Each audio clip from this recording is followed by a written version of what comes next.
Finalmente chegamos ao fim da República das Oligarquias. Então, sem enrolação, vamos ver o investimento nas indústrias, que contribuiu para o fim dessa república.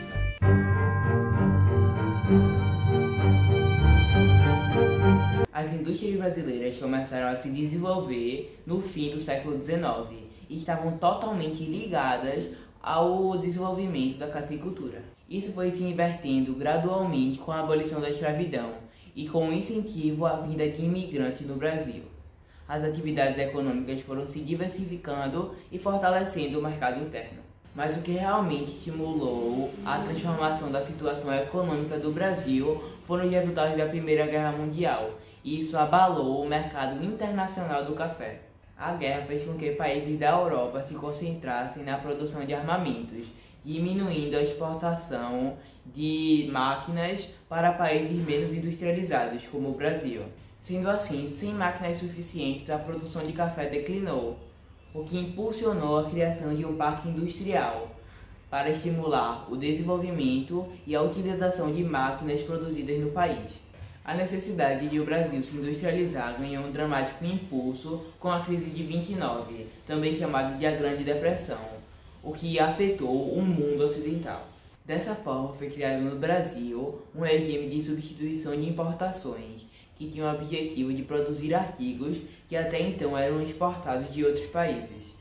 O caminho para a industrialização parecia sem volta, e a imagem de um país atrasado e rural deveria ser abandonada. Empresários do setor rural, do industrial e de base questionavam a priorização do setor agrícola e questionavam a ausência de indústrias de base e de infraestrutura para a modernização. As velhas instituições e estruturas tinham que ser substituídas. Essas estruturas antigas foram duramente contestadas até mesmo no campo das artes e em movimentos como o tenentismo e a Semana da Arte Moderna, o que resultaram na Revolução de 1930. Então agora vamos falar sobre um dos movimentos da época, o movimento tenentista.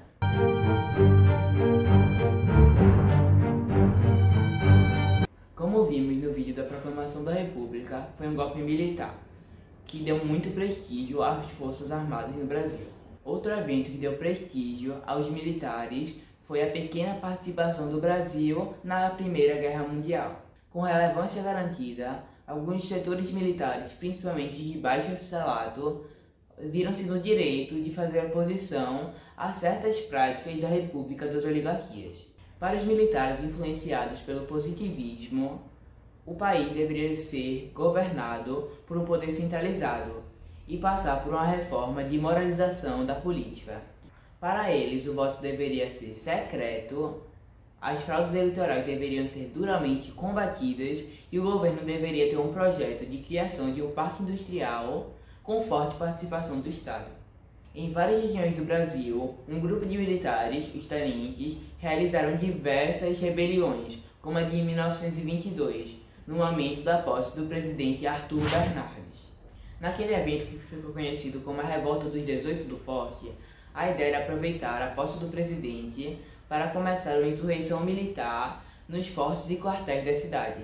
O objetivo do movimento era forçar mudanças políticas por meio das armas.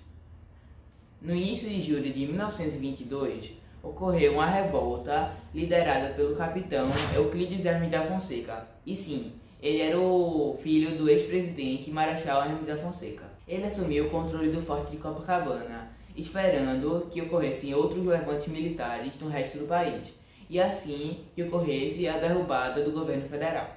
Mas na hora da efetivação da revolta, muitos tenentes desistiram de aderir ao movimento. Euclides Hermes da Fonseca foi preso ao sair do forte para tentar negociar uma rendição depois de um grande bombardeio das forças militares. Mesmo assim, algumas de suas lideranças resolveram enfrentar as tropas militares e marchar até o Palácio do Catete. Eram 18 revoltosos, sendo 17 tenentes e um civil, contra 3.000 militares. Foi um grande massacre, no qual apenas os tenentes Eduardo Gomes e Siqueira Campos sobreviveram.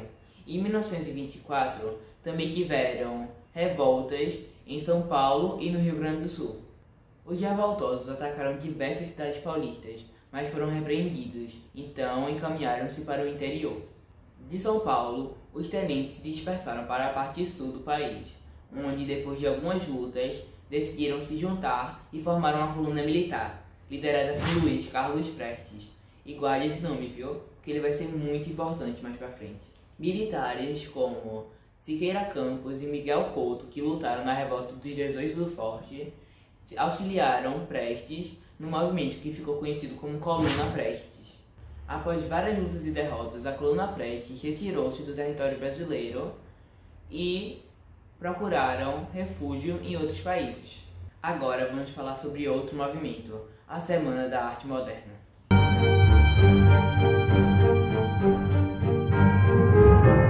O Brasil nos anos 20, apesar de seu ruralismo, já apresentava certo crescimento urbano.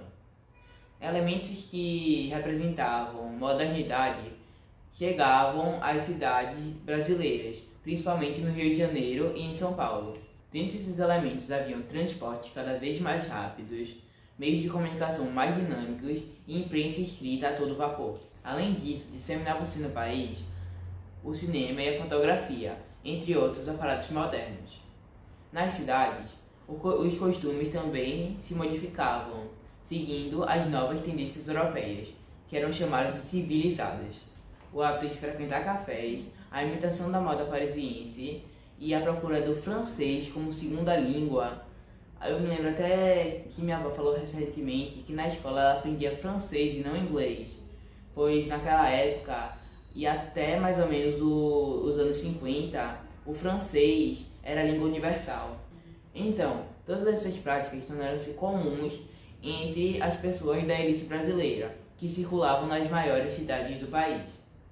Esse gosto pelo que era moderno e civilizado fez com que houvesse críticas da população urbana, que criticava o ruralismo e o atraso político do Brasil.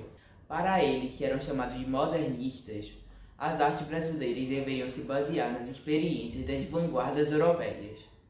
Ou seja, os modernistas pretendiam atualizar o campo artístico-cultural brasileiro, seguindo as tendências europeias.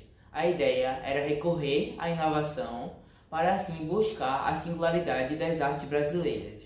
Nas principais cidades do país, intelectuais e artistas desenvolveram trabalhos com diferentes perspectivas.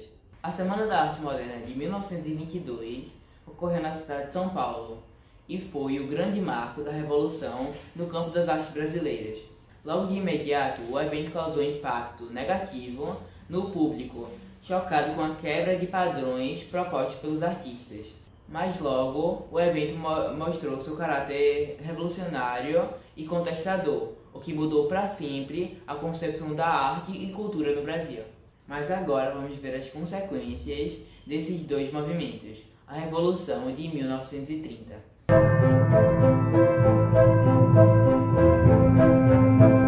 As novas eleições presidenciais estavam marcadas para o ano de 1930 e os grupos políticos da época precisavam decidir quem seriam os seus candidatos.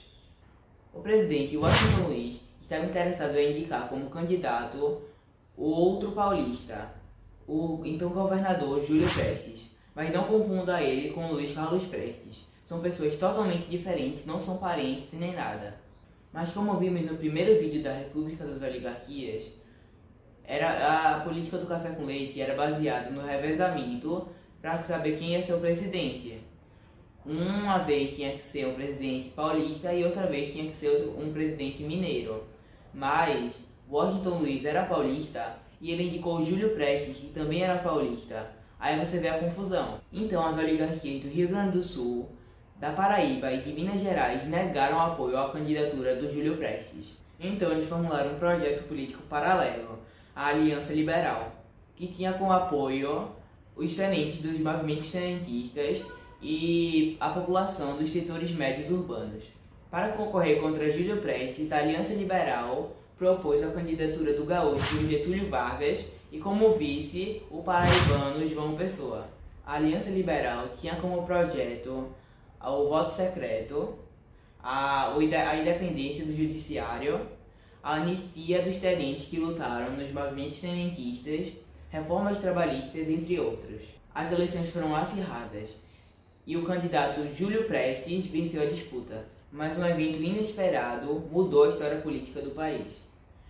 O político paraibano João Dantas foi à Cafeteria da Glória, no Recife, por questões de ordem pessoal, mas lá era onde estava o João Pessoa. Então o João Dantas o assassinou. Vargas culpou o presidente Washington Luiz e a estrutura vigente de terem sido os responsáveis pelo assassinato.